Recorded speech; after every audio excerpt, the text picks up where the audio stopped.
ये नंदा ने बाबा को तैयार किया, बाबा के पास हिलने की भी हिम्मत नहीं है। नंदा ने पता नहीं क्या क्या, और अब बैग भी आने लगा, वो भी लगता गले में डलेगा। नीचे हाथ में, ये देखिए, ये देखिए।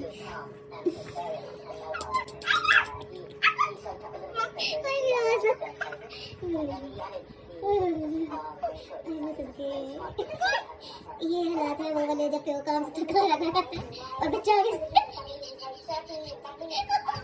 माशाल्लाह।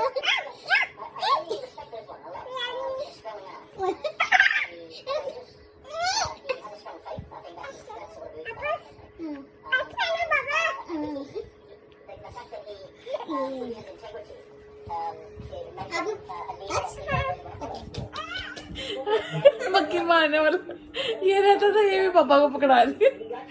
वाह जी वाह। ओए